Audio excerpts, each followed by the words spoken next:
Jimmy McAllister found the net. Goal for Wednesday. Terrific goal by Sheridan. Chris Waddle, is he going to have a crack? Oh, he does, and he scores. Still Glenn Wheeler. Hayden Fred wins the Is there time for a winner?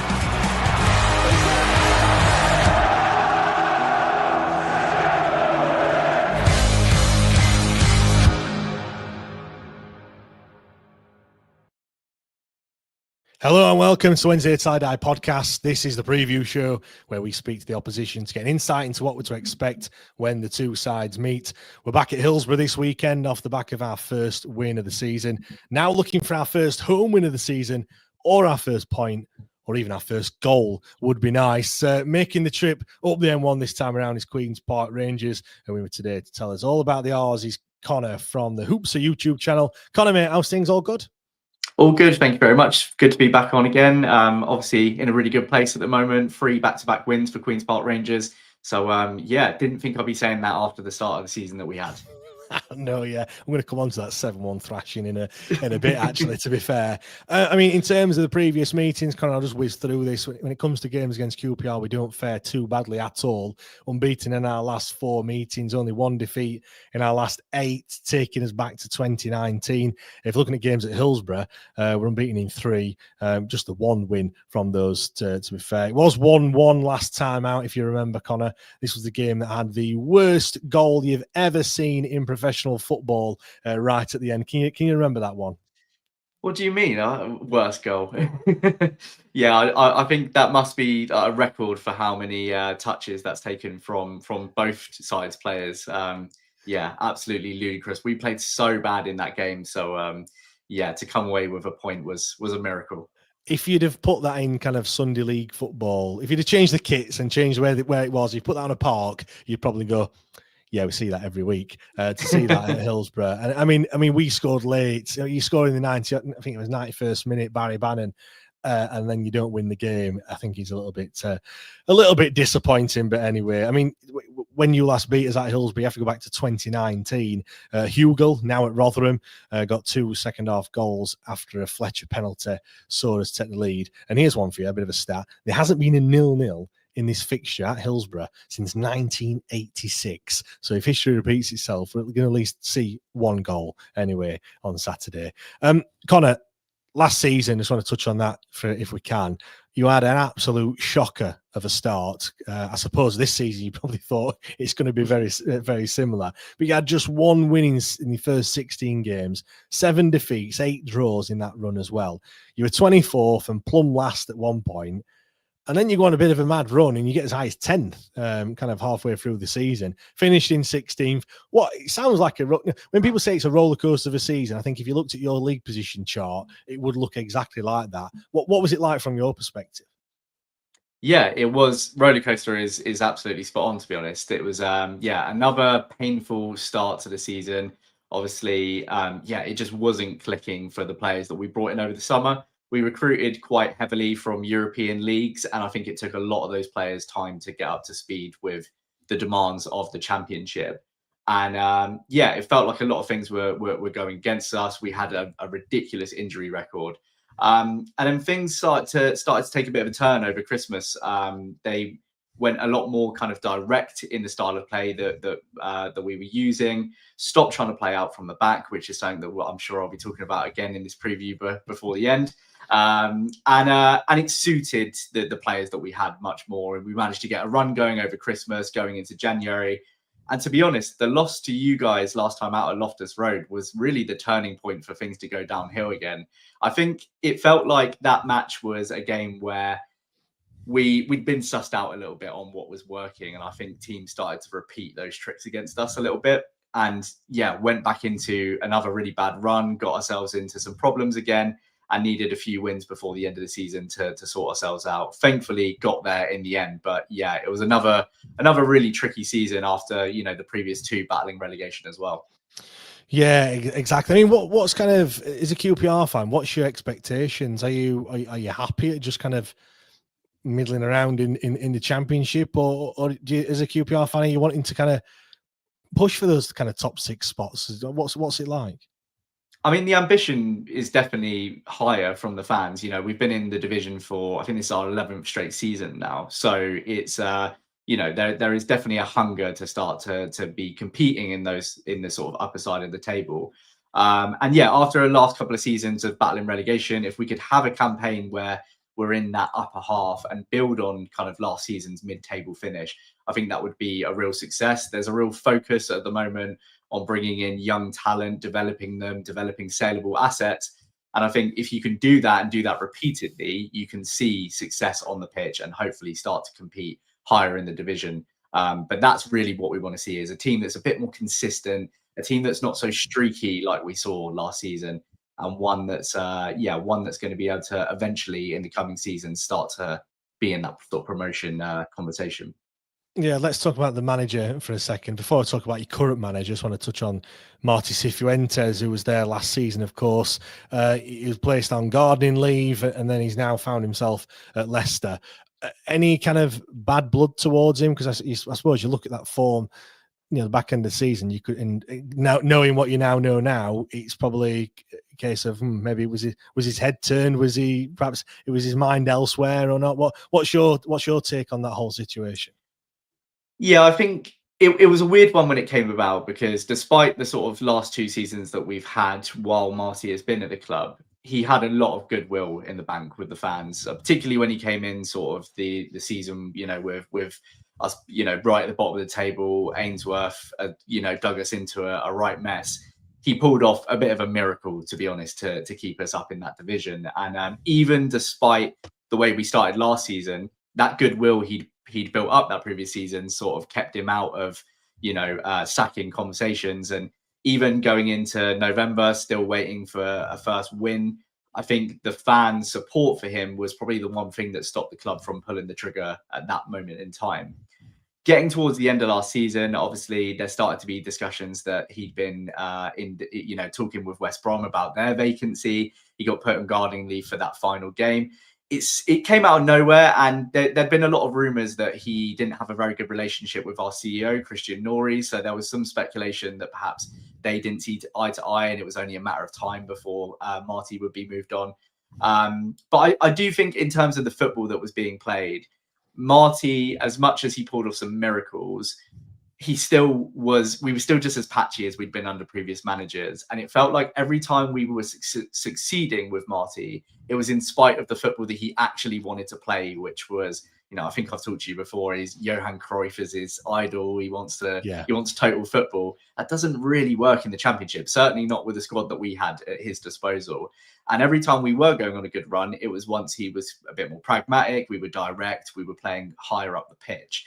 And I think getting to the end of a second season with him, I'm not sure how sustainable that would have been going into a third season if he wasn't willing to finally put aside, the system that he wanted to play, which he would always revert to eventually. So I think it was a shock for the fans. I think the start of the season that we've had now, it was always going to be kind of a high benchmark for our new manager, Julien Stéphan, to reach sort of the goodwill that Marty had built up. But now that we're on a, three games wins in a row, it's it's starting to be a bit of a different topic. So yeah, I'm not gonna lie, your new manager, you just mentioned there, Julien Stéphan, never heard of him at all. What was your reaction when he was appointed? Because I'm just looking, he was at Rennes and he was at Strasbourg, and then he went back to Rennes as well, and obviously now he's at QPR. So he's not had started his for like full-time management back in 2018. So he's had a fair few years at it, only a couple of clubs.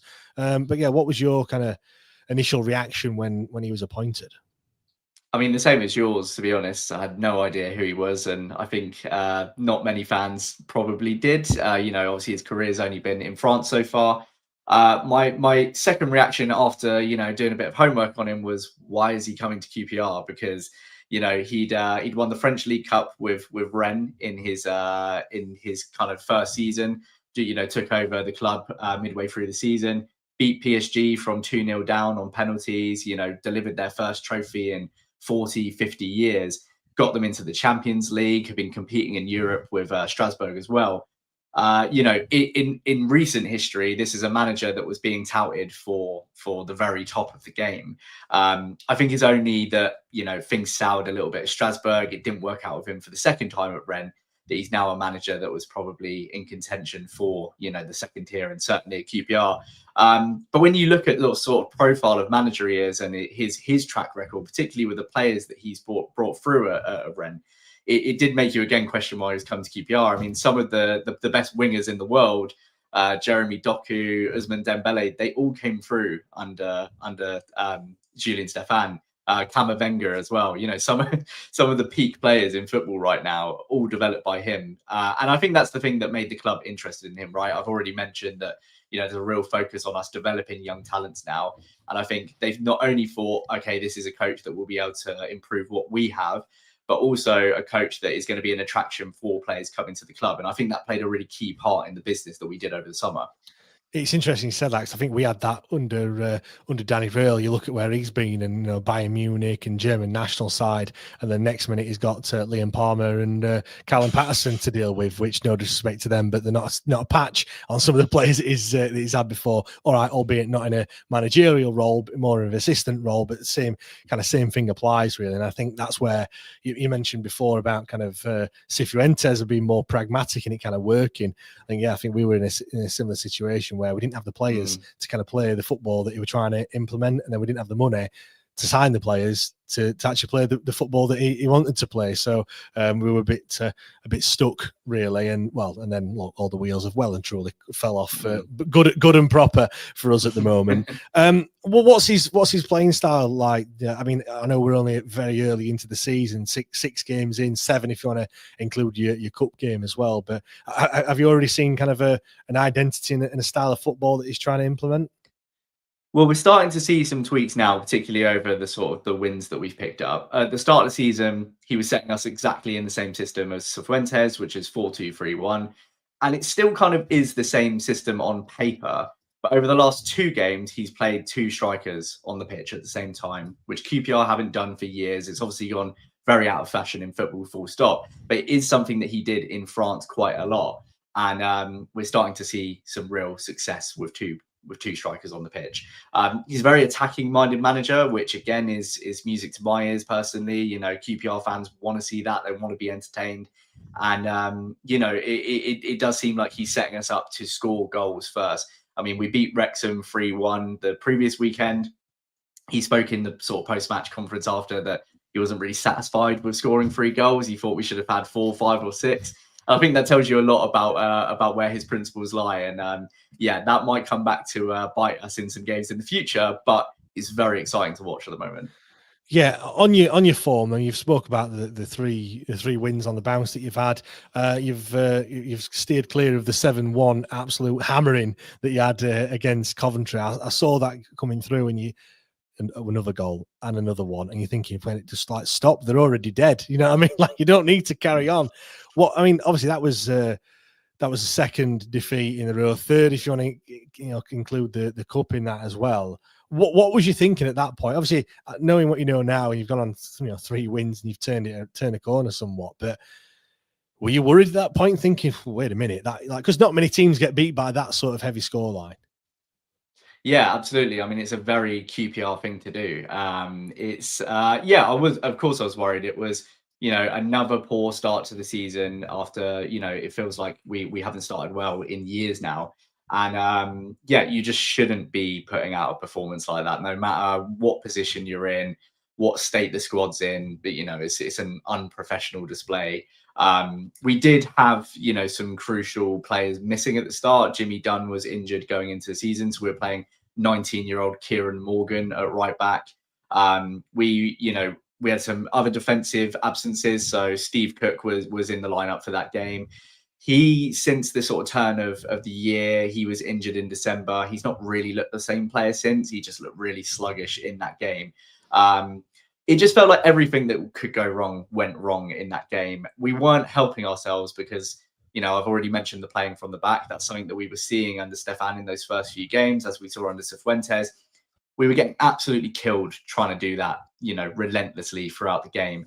And one thing that didn't really help was the start of this season, they put in Joe Walsh as our new goalkeeper. He's a young goalkeeper that's been on QPR's books for a few seasons now. He was given the nod ahead of Paul Nardi, who was our number one all of last season, and for me, probably one of our players of last season. And Joe Walsh, unfortunately, has looked incredibly, frightened of the prospect. He's not looked comfortable playing from the back at all. And in combination with a backline that aren't happy to do that, that gifted Coventry 2 or 3 of the goals by themselves. I mean, one of them was essentially a cross into our own box, which I don't think I've ever seen in a football match. So yeah, the mentality wasn't there. There was no experience in the side. And it was worrying. It did mean that the club immediately signed 3 players 2 days later. So it did kick them into gear a little bit. And I wonder if it's going to be one of those performances that you look back on at the end of the season and almost go, thank God that happened. Yeah, because I saw after the game, Connor, one of your players, I forget who it was now, kind of going over to the fans and having I won't say an altercation, he was trying to talk to him and stuff. What's your take on that sort of stuff? Because you see it every now and again, I suppose on one hand you look, he's facing the music, on the other hand you're thinking, you're not doing yourself any favours here. What was your take on that?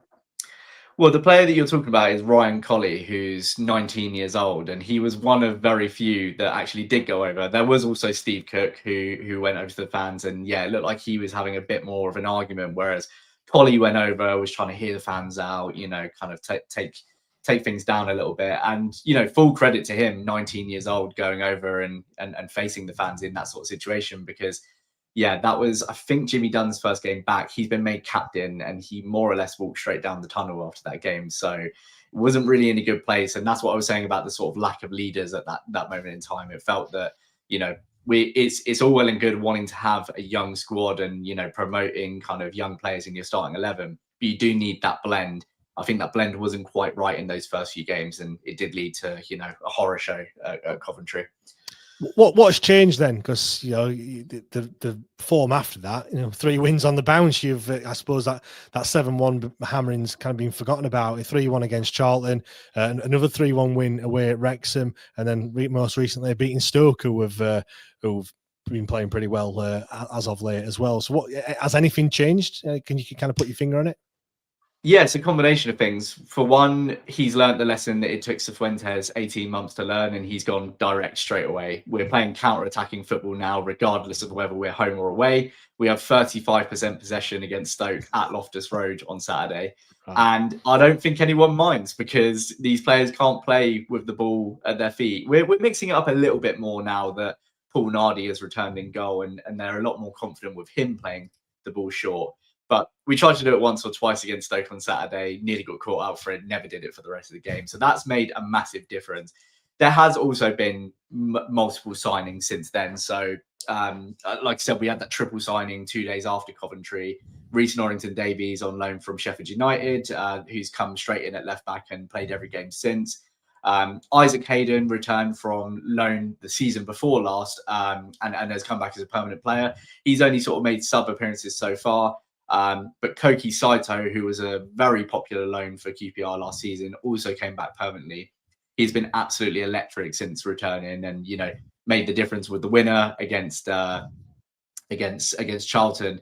And as he's been a real attacking threat ever since coming into the side. So I think it's a change of the lineup, the approach, and things are just starting to click a bit more. And we honestly look like a totally different side. I mean, you mentioned the possession there. 35% possession, but you had 14 shots, 7 on target. To there, they had 7 with only 1 hitting the target. So I think possession stats now. I think it also depends on where that possession is. We saw this on Saturday. We didn't have as much possession, but on the eye test, you think, well, we had far more chances. We were just turning the ball over high up the pitch. If you win the ball on the halfway line, you're not going to really have much possession before they before the other team gets the ball back. If if they give it out for a goal kick, you can pass the ball around and you can rack up a couple of percent quite easily, can't you? So I think you should never. It's very it's the first thing you do. If I've not seen this game, I'm looking at the stats and you go 35% possession. They've been hammered. But then you look into it and you go, actually, well, Stoke just did nothing with the ball at the end of it. players to watch then. I've done the obvious and just picked out your leading goal scorer, as I always do. Richard Coney, 3 goals in 5 games, signed him from Wickham, highly sought after player as well. What's he been like? I said this on when I was doing the Stoke preview last weekend, that it felt really early to be saying this, but he's the best striker I've seen at QPR in years. The hype is real. He got 3 goals from his first 3 shots on target for QPR. His hold up play is excellent. He's just got it. You know when a striker's got it, and it's something that can't be coached. I am fully preparing myself already for the fact that he's probably going to be a QPR player for maximum 12 months, and he's going to be headed to the Premier League because he's 22 years old. He's got all of the qualities that you need to excel in the top flight. And I'm sure there'll be Premier League clubs keeping a tab on him already. The fact that we managed to get him is remarkable, to be honest. I think, when you look at the sort of January transfer window, Luton were making 7 million, 8 million pound bids that got rejected. Obviously, Wickham's circumstances were different over the summer, and the way we structured the deal, I think, enabled us to bring him in. But again, I think it's the value of having a coach with the sort of track record of developing talent that we now have. I think that really made the difference. I mean, I know you hear about this all the time in kind of generic quotes in signing announcements, but pretty much all of the players talked about the project and the vision and the manager being able to develop them. So it's clearly the thing that's being used as part of the sales pitch. But yeah, he's been excellent so far. Obviously, didn't get on the score sheet on Saturday, but was a real threat once again. And I think he's going to be well into double digits this season.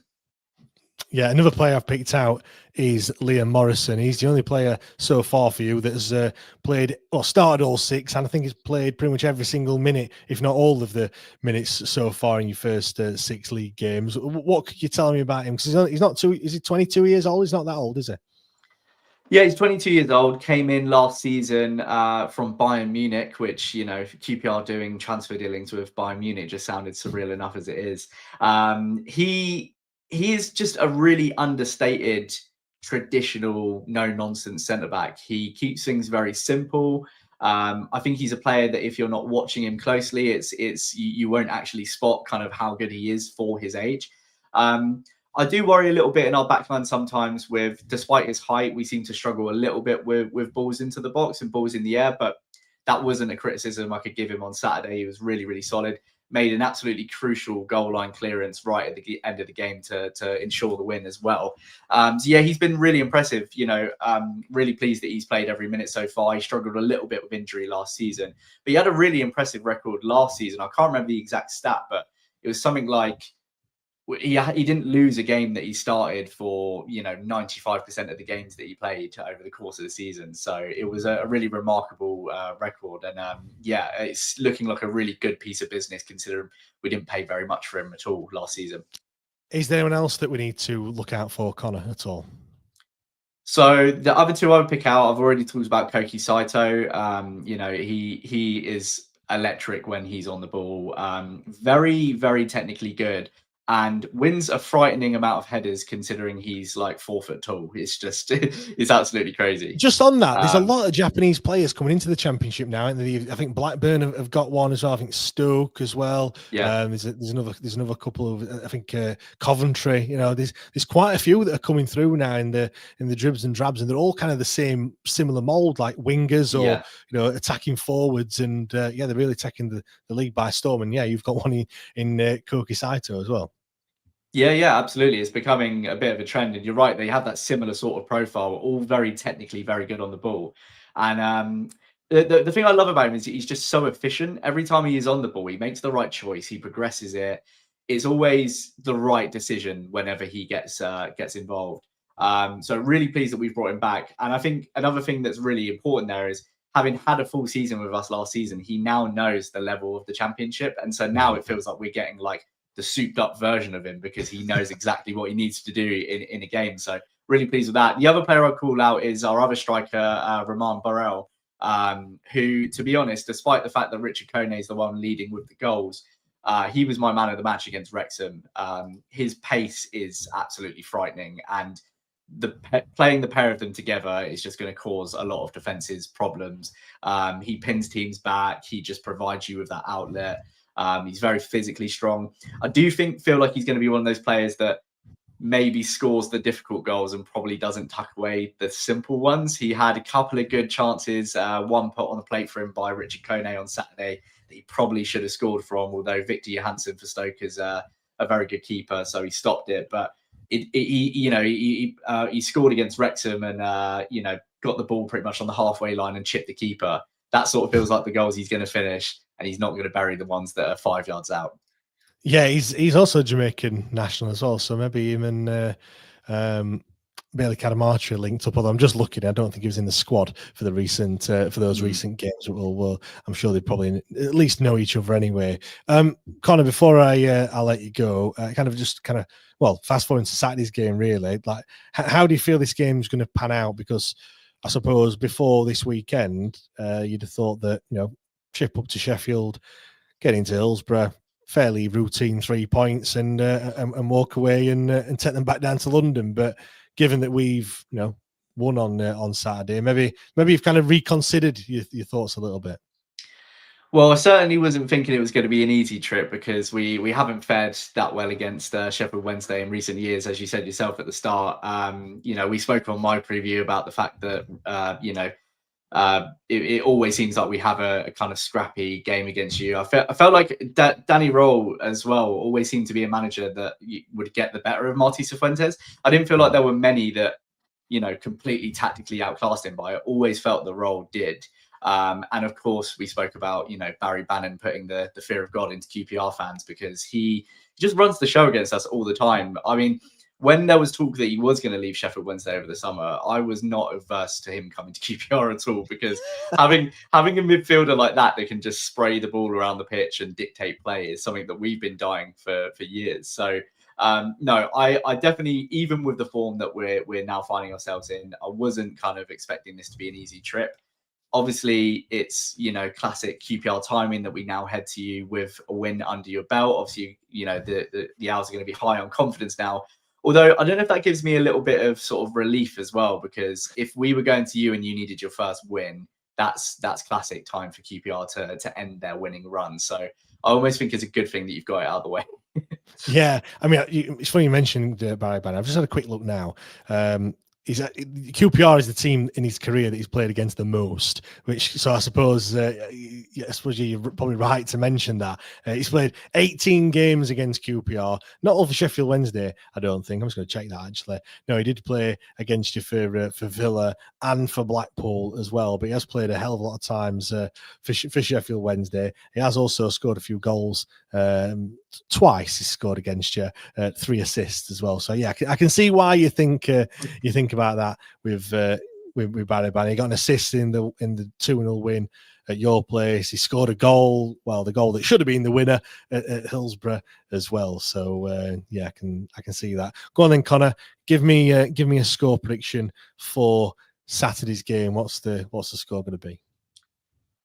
I think I'm going to go for a 2-1 QPR win. I think the confidence that is coming through with this squad right now is going to be carried into the game. I think the fact that we're playing with 2 strikers and it looks like something that's going to continue is going to cause some problems Wednesday. I do expect Wednesday to score because, like I say, we always have a close game. I don't think it's going to be one that we run away with at all, but I just think with the run that we've got going and with the confidence we have in our attacking line, I'm going to have us extend to a 4-win streak, which I wouldn't have said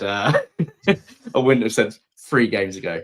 Definitely not. Connor, thank you very much, Cronpal. Do really appreciate it. Where can people listen to you and find you after the game? Yeah, absolutely. So Hoops are on YouTube, Spotify, and Apple Podcasts. Great stuff, Connor. Massive thanks, Grandpa. Do really appreciate it. All the best for the rest of the season. I would say, let us have a win, but we've already got a win. We don't really care now. We've got that first win on the board. We're as a Wednesday fan, we are punching well above our weight at the moment. But no, enjoy the rest of the season, and you never know. You might be pushing for those top 6 places. Yeah, we'll see. Thank you so much for having me on.